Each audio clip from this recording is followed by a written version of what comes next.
This segment of Hak5 is brought to you by Carbonite. Backups are important. They're incredibly boring, but they're important. They are boring, Darren. Get over it. Rsync is awesome. Rsync? Really? Ubuntu One is where it's at. Thank you. All right. So I don't know how many times my little sister has lost all of her photos because she spilled some alcoholic beverage on her laptop and tried to restart the thing, but she fries it. Yeah, all the time. And you lose stuff. So backups, they're important. So here's the thing. Most cloud backups, they cost money, and you gotta pay to get an external hard drive or install an extra drive for a RAID. But luckily the Linux options are free, or they're pretty close to free. At least the cloud ones are. So for Linux, there are several options for software. There's Rsync, there's Dropbox, and then there's other online storages like iFolder, Zumo Drive, and there's Jungle Disk. One tool that seemed really similar to Dropbox is Ubuntu One at one.ubuntu.com, found over here.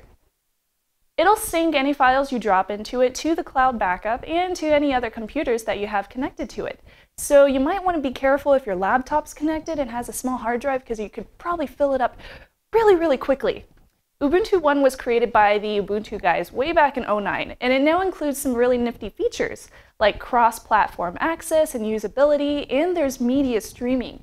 You can choose your folders to sync across platforms, and the program starts you off with a little bit of storage. There's 5 gigs. You know, it's not much, but it'll get you started. And from the dashboard, you have access to your folders that you've synced, devices, settings, and account information. You can also turn off syncing in the top corner in case you need bandwidth for something else. Now, all that stuff, that's for Windows. There's also a web dashboard that you can get into from the Linux side. After you sign in, you have access to one.ubuntu.com/files. One really easy way to get to the web dashboard is by installing the Chrome extension.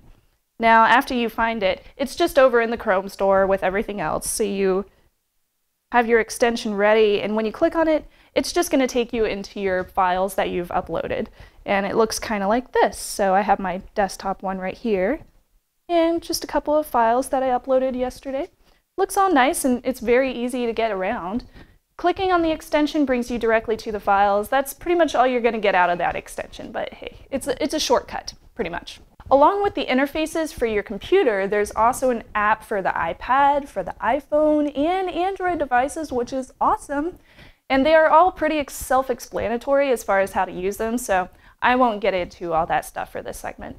As mentioned before, you can try out the music streaming service for 30 days for free. It's $3.99 per month after that, so it doesn't cost too much, and it gives you 20 gigs of storage to stream your music files from anywhere across the web. Kind of awesome, but I prefer music.google.com. I like Google Music. When trying it out, you have to use your credit card to check out, so I didn't sign up for the free 30-day service. I was like, yeah, no credit cards, thank you. So how secure is Ubuntu One? It's also similar to Dropbox in the fact that it doesn't have encryption when uploading files to the cloud. This means anyone sniffing your traffic, maybe with a little man-in-the-middle attack, could make a copy of your files as they sync. Yeah, that's not good. And to work around this caveat of an otherwise really nifty service, you'll need to bring your own encryption. This is the fun part. This can be done by downloading the Ubuntu One Encrypt Decrypt script. And I'll just put the link in the show notes. It's really easy to find. And it's by Switch Rodeo 720.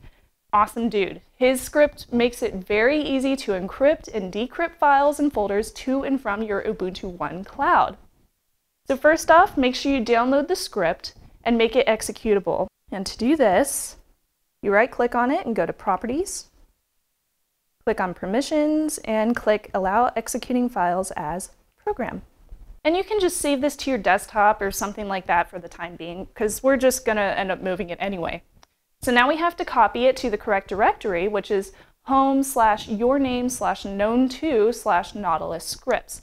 So this is where Gnome's file manager keeps all of its scripts, which make it really easy to just right-click on a folder and run them without having to go into the terminal, which I love. Yeah, anything that doesn't have to go into the terminal is awesome for me. Now to get to this folder, you'll need to open up a Nautilus window, go into Places, Home Folder. It's pretty much just an Explorer. And hit Control-L to change the location. Type in .gnome2, hit Enter, and open up Nautilus scripts. And I'll just cut and paste it over there.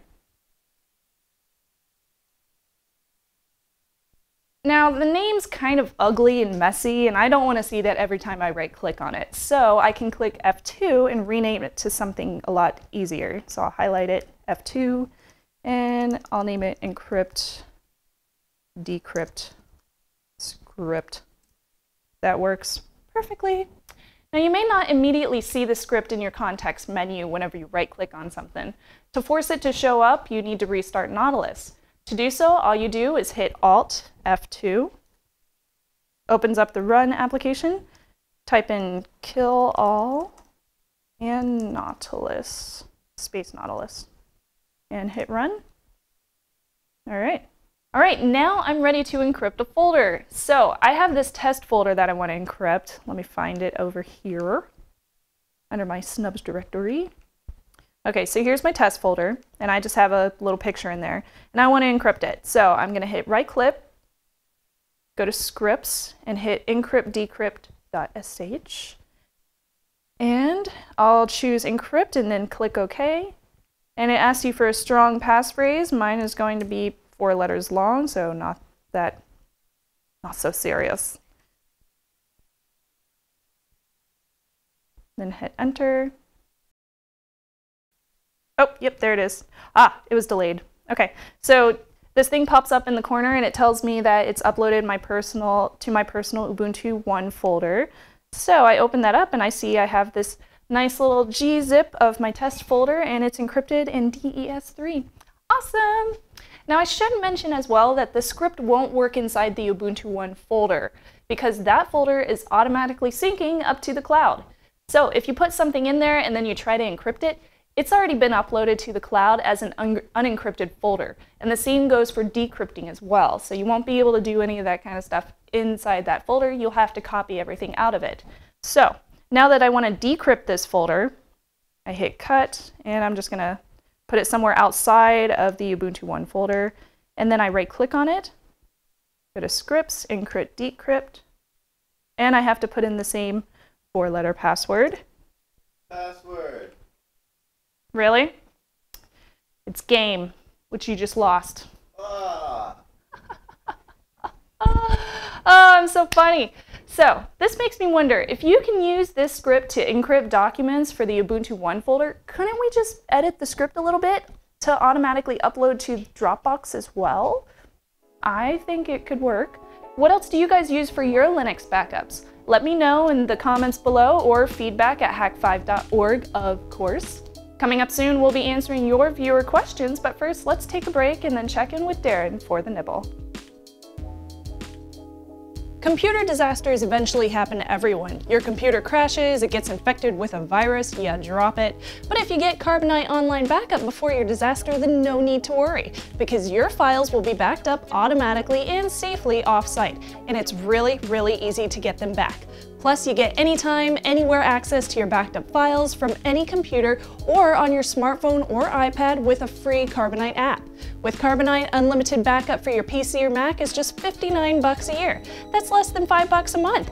But when you use the offer code HAK5 to start your free 15-day trial, you'll get 2 months free if you decide to buy. All the details are at carbonite.com, and remember to use the offer code HAK5 to get 2 months free with purchase. This nibble is sent in by Drew, and he writes, if you're using GCC to compile software, you should probably use the TAC-J option with the amount of CPU cores you have +1. So for example, if you have like a dual core CPU, you would just use the option TAC-J3. If you had a quad core system, you would use TAC-J5. Just add 1 to however many cores you actually have, and then watch your software compile so much faster. Thank you again for everybody for sending in the nibbles. You can send in your 4 bits at hak5.org/nibble.